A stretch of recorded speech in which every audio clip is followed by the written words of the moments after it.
What's up, guys? Noah Sanford here. We're out on Lake Mead right now. It's Thursday. I figured what better time to film the Thursday Lake Mead fishing report than out here on Lake Mead. So we're out here, gonna hit you guys with the report. So here we go. We're gonna talk about water temperatures, wind conditions, where I've been catching these fish, and what I've been catching them on. So let's jump into it with wind conditions. The wind looks very good going into this weekend.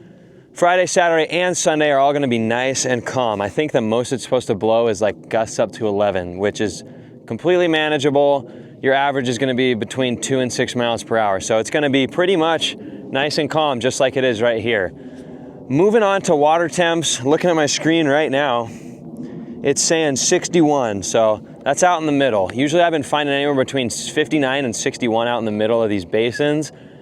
Once you push to the back of a cove, you might find 61 and a half. The warmest I found all week was like 61.8. So if you see something over 62, it's gonna be very rare.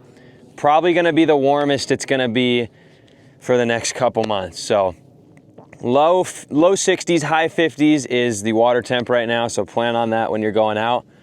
Let's jump into what I've been catching these fish on. So it's kind of been the same continuous pattern the last couple weeks. I've really been doing my best fishing on shad imitating lures, also little jigs. So I've been throwing a lot of swim baits, anywhere between 2 and 4.5 inch. So I've kind of been playing around with the size.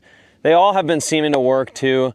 I've caught a few on little crankbaits that are imitating shad, but for the most part, the swim baits have really been killer, as well as crawdad imitating baits. So I've caught a few nice fish on jigs, bottom baits, all that kind of stuff. So really, if you go out there and imitate a shad or you imitate a crawfish, guys, that's 99% of what they eat out here. And that's really a year-round thing, to be honest. But if you go out there and imitate those kind of things, I'm sure you'll catch them this weekend.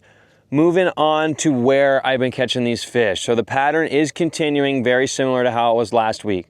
Most of the fish I've been catching, unless it's up against a steep wall or bank, that's kind of an exception because usually they hug tight to those areas.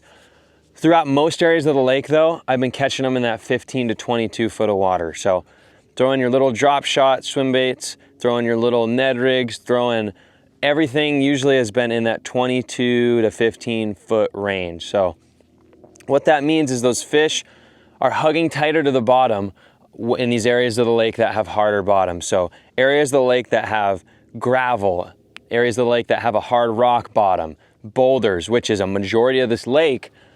The reason those fish are down in that deeper water is because as the sun comes out throughout the day, that water will warm up down there because the sun's gonna be hitting those rocks. Those rocks are naturally gonna provide heat.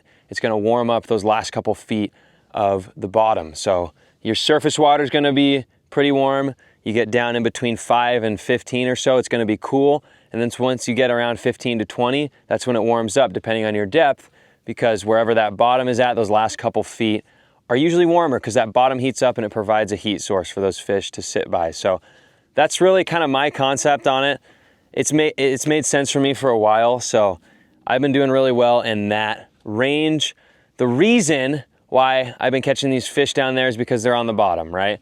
Like I explained, it's warmer on the bottom. These fish are hugging tight to the bottom. Most of the fish I've been catching, like I said, aside from, like I said earlier, that steeper stuff, most of the fish I've been catching in the normal parts of the lake have been on the bottom. So go out there, guys, throw those lures that imitate shad, that imitate crawdads. Go out there and fish the bottom in that 15 to 20 foot range. I'm sure you'll get out there and catch some bass this weekend. All right, guys, Noah Sanford here. We will see you out on the water.